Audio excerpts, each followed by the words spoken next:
Carbon County, Wyoming, February 1947. The most experienced mason in Three Valleys stood in the snow, arms crossed, staring at what he called the dumbest waste of brick I've seen in 30 years. He wasn't looking at a mistake. He was looking at Ruth Carver's plan, a plan that would rewrite how people heated metal structures across the entire frontier. By winter's end, that dumb waste would keep her family 43 degrees warmer than her neighbors while burning half the wood. Today, you'll understand why the idea everyone mocked became the most copied heating design in Wyoming's high country. If you want a real survival technique every week, methods that actually worked when temperatures dropped below zero and fuel ran out, hit that subscribe button right now. These aren't theories.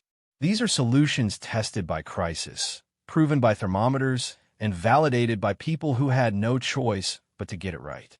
Ruth Carver bought a surplus Quonset hut for $247 in the spring of 1946. She was a war widow with 2 children, a small savings account, and a 160-acre homestead claim that demanded she survive 5 winters to own the land. The Quonset seemed like the answer: cheap, fast, weatherproof. Until she spent one night inside it that October. The temperature outside hit 34 degrees Fahrenheit. Inside, near the single potbelly stove, it reached maybe 62 degrees. 10 feet away, her breath turned to fog. The curved metal walls radiated cold like a refrigerator. Condensation dripped from the ceiling, and she realized this wasn't going to work. That's when she made the decision that would change everything. Before you hear what she did, drop a comment telling us where you're watching from. We want to know who's out there learning these forgotten methods. The Quonset hut was a marvel of wartime engineering. Corrugated steel, semicircular, 20 feet wide and 36 feet long. The military designed it to be assembled in a day, disassembled in hours, and moved anywhere. After the war, the government sold them by the thousands to homesteaders, ranchers, and anyone who needed shelter fast and couldn't afford traditional construction. In theory, it was perfect for the Wyoming high country. In practice, it was a thermal disaster. The standard approach was simple. Cut a hole in one end, install a brick chimney, run a stovepipe to a wood stove positioned somewhere near the middle. Heat rises, metal conducts, problem solved. Except it didn't solve anything. Metal is an excellent conductor. That means the Quonset skin pulled heat out of the interior as fast as the stove could generate it. Homesteaders woke to frost on the inside of the walls. The far end of the structure, opposite the stove, stayed frigid no matter how much wood you burned. And because the building was airtight when sealed, condensation built up, froze overnight, and dripped during the day, soaking bedding and supplies. Ruth spent the fall of 1946 trying every standard fix. She insulated the interior with burlap and straw. She hung canvas to section off the living area. She moved the stove closer to the sleeping zone. Nothing worked. Her daughter caught pneumonia in November. Her son slept in his coat. By December, Ruth was burning 16-hour days worth of firewood just to keep the interior above freezing at night. She was splitting cottonwood until her hands bled, and she knew the math didn't work. At that rate, she'd run out of fuel by January, with 2 months of winter still ahead. That's when she stopped trying to heat the Quonset the way everyone said she should. And that's when the neighbors started talking. Ruth's plan was radical for one reason. She wanted 2 chimneys. Not one central heat source. 2 independent masonry chimneys, one at each end of the 36-foot structure, each supporting its own firebox and stove.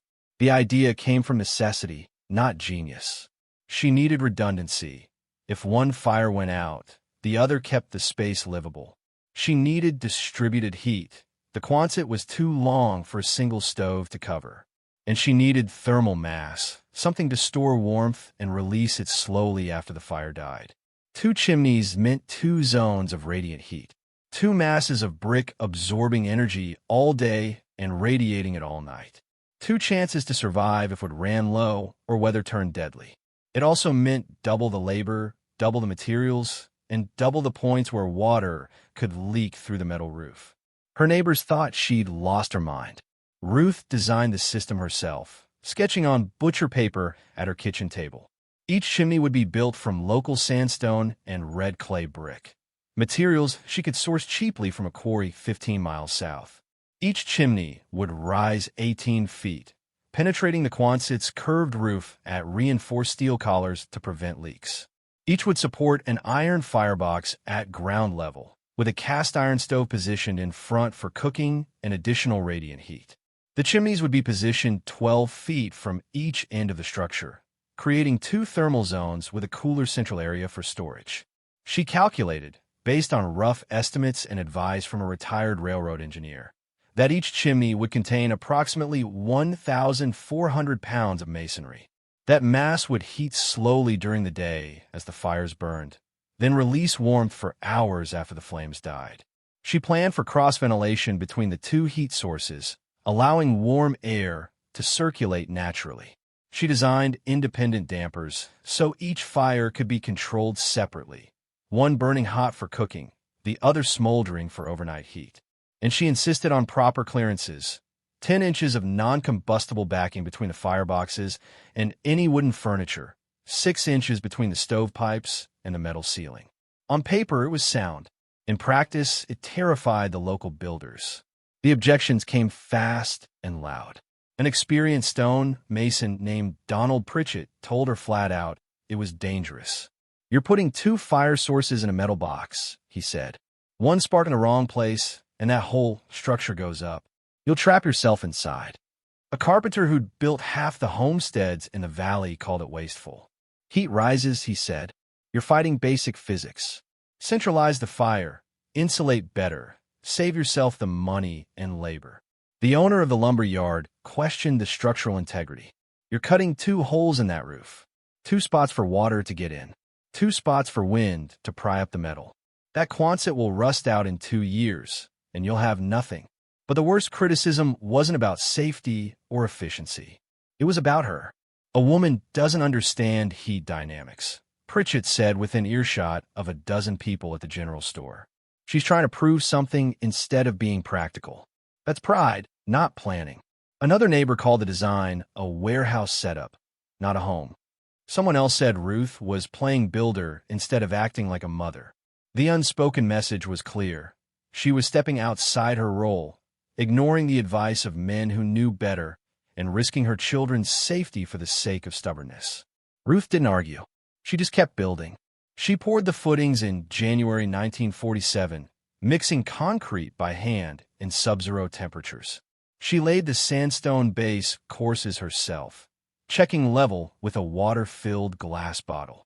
She mortared the bricks slowly, carefully, knowing that any weak joint would crack when the thermal expansion started.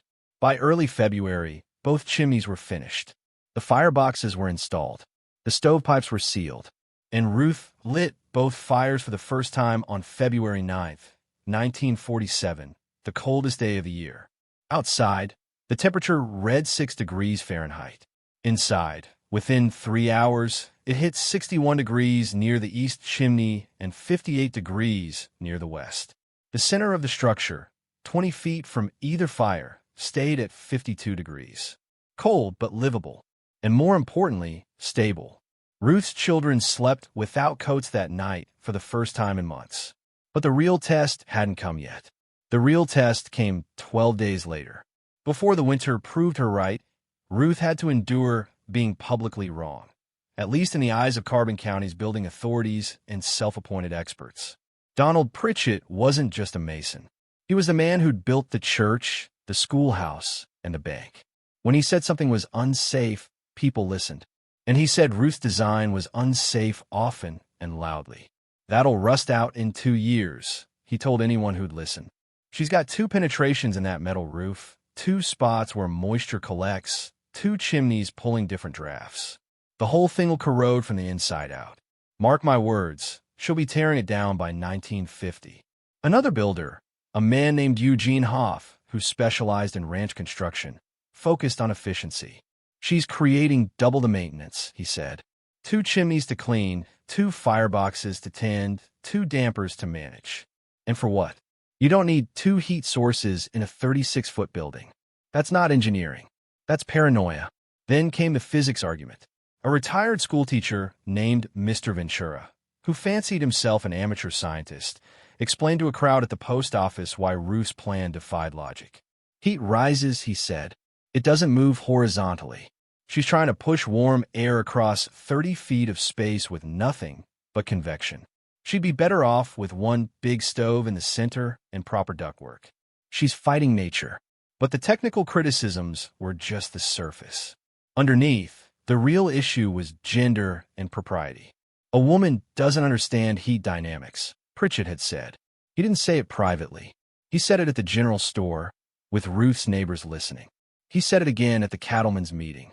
He said enough that it became the unofficial position of the men who built things in Carbon County. Ruth Carver was out of her depth.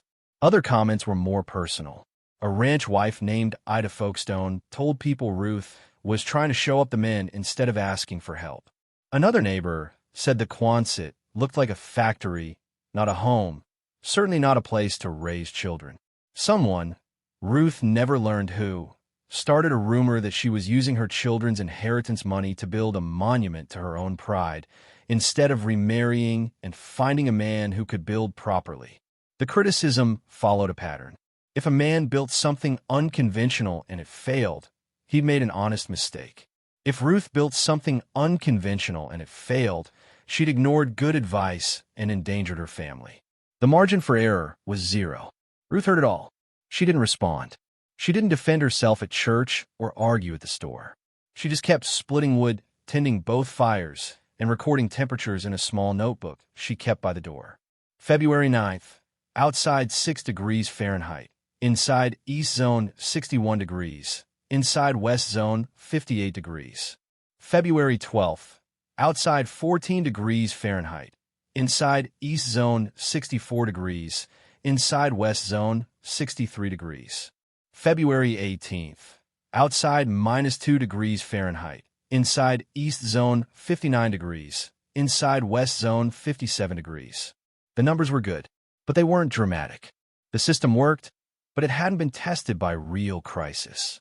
Ruth's critics could still claim she was wasting resources, over-engineering a simple problem, and proving nothing except her own stubbornness. And then the blizzard hit. February 21st, 1948. The sky over Carbon County turned the color of old iron. By noon, the wind was gusting to 40 miles per hour. By nightfall, the temperature had dropped to -8 degrees Fahrenheit. By midnight, it was -18 degrees. And it kept falling. The blizzard lasted 4 days. Temperatures bottomed out at -22 degrees Fahrenheit on the second night, with wind chills dropping the effective temperature far below that. Snow piled 6 feet high against the north sides of buildings. Livestock froze in their pens. And across the valley, homesteaders burned through their firewood at catastrophic rates just to keep their families alive. Inside standard cabins and Quonset huts, the failures were immediate and brutal. Single chimney setups couldn't generate enough heat to overcome the cold pouring through the walls. Metal structures became cold sinks, radiating freezing air inward faster than stoves could warm it. Families huddled within 5 feet of their fires, abandoning the far ends of their homes entirely. Condensation froze on interior walls, creating sheets of ice that didn't melt until spring. Pipes burst. Food stores froze solid. People slept in their coats, under every blanket they owned, and still woke shivering. One family 3 miles from Ruth's homestead ran out of firewood on the 3rd day. They burned furniture, then floorboards, then started eyeing the support beams. When a storm finally broke, they abandoned the claim and moved to town. Ruth's neighbor to the east, a man named Albert Dorn, had a Quonset nearly identical to hers. He'd installed a single chimney the correct way, centrally positioned, large firebox, efficient draft. He burned wood around the clock, and his interior temperature never broke 25 degrees Fahrenheit. At one point, Dorn walked the quarter-mile to Ruth's place through chest-deep snow just to see if she'd survived. He expected to find the family huddled and desperate, maybe considering the same choice he was, abandon the claim or freeze. Instead, he found Ruth's children playing on the floor in their shirt sleeves. The thermometer inside Ruth's Quonset read 68 degrees Fahrenheit. Stay with me, because what I'm about to show you silenced every single critic, and it's backed by numbers that couldn't be argued with. If you're getting value from this, hit that like button and drop a comment. Let us know, what's the coldest winter you've ever survived?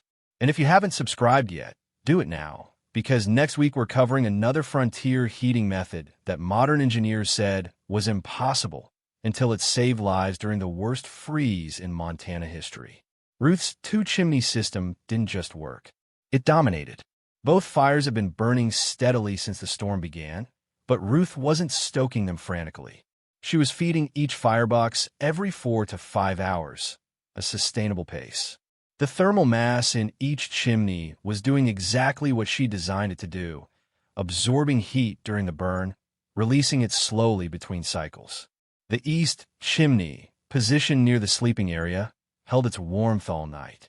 The west chimney, near the kitchen and workbench, stayed hot enough to dry wet clothes and keep water from freezing.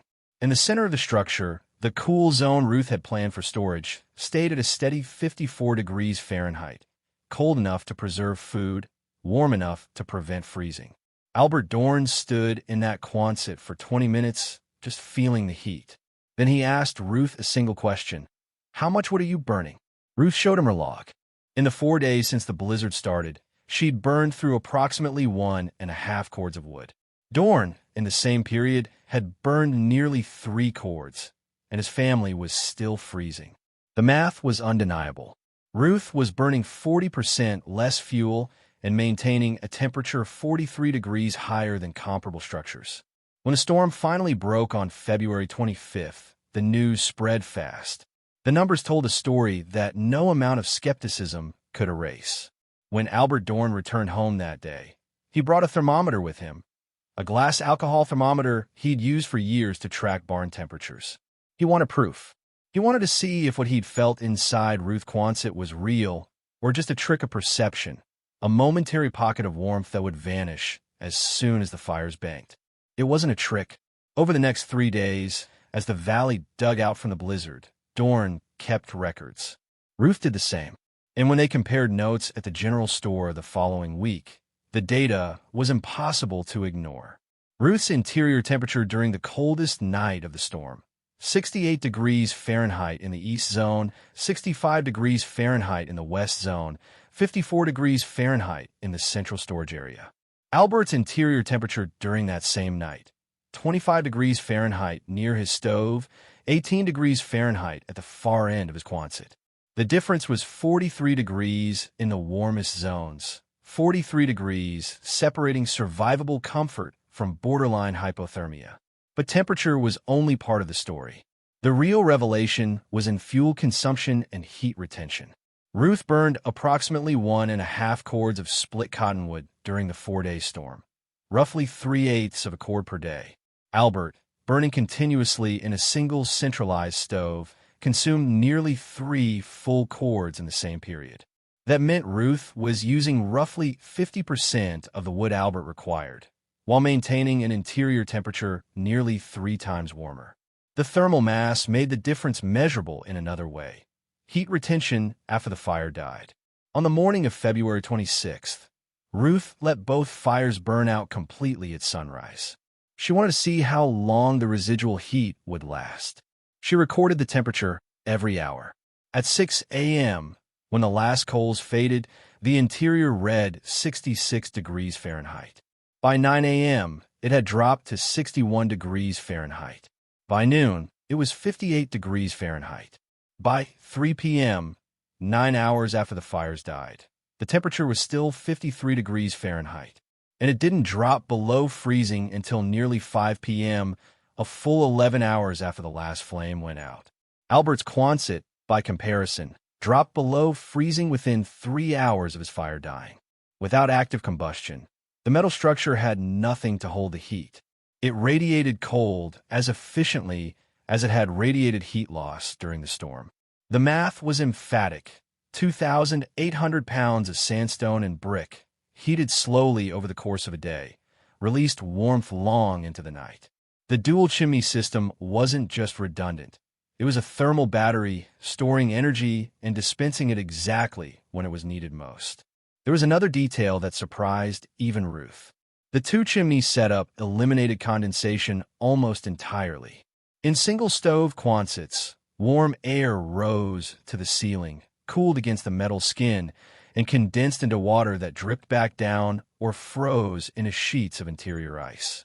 Ruth's distributed heat created more even air temperatures throughout the space, reducing the temperature differential that caused condensation. Her walls stayed dry, her bedding stayed dry, and her children stayed healthy. By early March, the story had spread across Carbon County. People wanted to see the Quonset for themselves.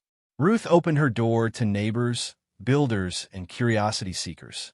She showed them the chimneys, explained the logic, and shared her temperature logs. She didn't gloat. She didn't need to. The evidence spoke for itself. Donald Pritchett, the mason who'd called her plan dangerous and wasteful, came by on March 8th. He didn't apologize. Men like Pritchett rarely did, but he asked detailed questions about the footing depth, the mortar mix, and the clearance between the stovepipes and the metal roof. He took notes, and when he left, he told Ruth, quietly, "You did solid work." It was the closest thing to a concession she would get, and it was enough. The following winter, 1948 to 49, the transformation began in earnest. By the fall of 1948, 14 Quonset huts within a 50-mile radius of Ruth's homestead had been modified to include dual chimneys. Some copied her design exactly. 2 masonry stacks at opposite ends, each with independent fireboxes. Others adapted the principle. A few added a third, smaller stove in the center for supplemental heat during extreme cold. One rancher built his chimneys closer together, creating overlapping heat zones. Another used a combination of brick and river stone, depending on what he could source locally. The core idea remained the same: distributed heat, thermal mass, redundancy. Donald Pritchett built 3 of those 14 chimneys himself. He didn't advertise the fact, but word got around. When someone asked him why he'd changed his position, he gave a blunt, practical answer: because it works. No elaboration. No admission of prior error. Just acknowledgement of results. Eugene Hoff, the builder who'd criticized the maintenance burden, installed a dual chimney system in his own hunting cabin that autumn. He told people it was for convenience: 1 fire for cooking, 1 for heat. But his wife mentioned to Ruth at church that Eugene had quietly visited her Quonset twice, measuring the chimney spacing and asking about damper placement. Even Mr. Ventura, the retired schoolteacher who'd lectured about heat rising and convection, softened his stance. He didn't exactly recant, but he stopped arguing. At a community meeting in October, when someone brought up Ruth's design, Ventura said, "Well, it appears the empirical evidence supports distributed heating in metal structures. I suppose practical results outweigh theoretical objections." It was the kind of academic hedge that allowed him to save face. But it was also a concession. The shift wasn't just about individuals changing their minds. It was about a technique becoming part of the local building culture. By the winter of 1949 to 50, dual chimney Quonsets were common enough that they had a nickname: the Carbon County Double Stack. New homesteaders arriving in the area asked about them specifically. Builders included them in cost estimates.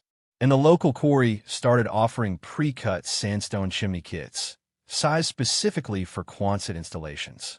Ruth's innovation had moved from mockery to standard practice in less than 3 years. There were variations, of course. Some people combined Ruth's dual chimney approach with other improvements, adding interior insulation, building wind-deflecting berms on the north side, installing reflective panels behind the stoves to bounce heat back into the living space. A few homesteaders even experimented with triple chimney setups in larger structures, though the added complexity and cost usually outweighed the benefits. What mattered wasn't perfect replication. What mattered was that the principle had been tested, validated, and absorbed into the collective knowledge of the community. Ruth had proven that unconventional solutions could outperform conventional wisdom if they were built with care, tested by crisis, and measured with honesty. And the phrase people used to describe her shifted, too. She wasn't stubborn anymore. She wasn't playing builder. She was an engineer, a problem solver, someone who'd figured out what the experts had missed. One neighbor, a cattleman named Howard Spence, put it this way: she wasn't being stubborn. She was being smart. There's a difference, and most of us were too damn proud to see it. By 1952, Ruth had proven her claim and earned legal title to her 160 acres. Her children were healthy. Her Quonset was warm, and her chimney design had quietly become part of the Wyoming homesteading blueprint. She never sought credit for it. She never patented the design or tried to profit from it. She just built what she needed, shared what she learned, and let the results do the talking. That, more than anything, was the mark of real engineering. Ruth Carver didn't invent the concept of distributed heat or thermal mass. She didn't discover that masonry stores warmth or that redundant systems improve survival odds. Those principles were ancient, older than the American frontier, older than the nation itself. The Romans understood it 2,000 years ago when they built hypocaust systems, networks of underfloor channels that distributed heat from a central furnace throughout entire villas. Hot air and smoke traveled beneath stone floors, warming the mass, which radiated heat upward long after the fire died. It was distributed heating. It was thermal storage. And it worked so well that archaeologists still find Roman bathhouses in Britain that could maintain comfortable temperatures through brutal winters. Russian peasants understood it when they built masonry stoves, massive brick structures that burned hot and fast once a day, then released heat slowly for the next 24 hours. The stove itself became the center of the home, a piece of functional furniture that cooked food, warmed beds, and dried clothes. Families slept on top of these stoves in winter. The principle was identical. Mass absorbs energy, then gives it back over time. Japanese farmhouses used irori, sunken hearths surrounded by stone or clay, positioned strategically to heat tatama floors and clay walls. Indigenous peoples across the northern latitudes built earth-sheltered homes with central fire pits and stone linings that captured and held warmth. The methods varied, but the physics didn't. Thermal mass, distributed heat, patience. Ruth didn't rediscover these principles. She adapted them. She took an ancient understanding of heat and applied it to a modern problem: how to survive in a prefabricated metal structure designed for military logistics, not civilian winters. The genius wasn't in the concept. The genius was in recognizing that the correct way to heat a Quonset hut, the way everyone assumed was right, was actually wrong, and then having the courage to build something different, even when respected men told her she was wasting time, materials, and money. That's the lesson here. Not that old methods are always better, but that old principles are often wiser than new assumptions. Centralized heating, one big furnace, one thermostat, ductwork pushing hot air to every room, is a modern convenience. It's efficient in many ways, but it also creates single points of failure. When the furnace dies, the whole house goes cold. When the power fails, the blower stops and the heat disappears. Ruth's system had no single point of failure. If one chimney cracked, she still had the other. If she ran low on wood, she could keep one fire burning and let the other go cold, maintaining livable temperatures in half the structure. If a storm trapped her inside for days, the thermal mass kept releasing warmth long after the flames died. Redundancy isn't wasteful. It's survival. In measuring results honestly, tracking temperatures, counting cords of wood, recording hours of heat retention. That's what separates real innovation from stubborn pride. Ruth didn't just believe her system worked. She proved it. She invited scrutiny. She welcomed comparison. And when the numbers came back in her favor, she let them speak. That's the other lesson. The crisis doesn't care about your credentials. It doesn't care if you're a master mason or a war widow with a pencil and a notebook. It only cares whether your solution works. The blizzard of 1948 didn't ask Donald Pritchett for his opinion.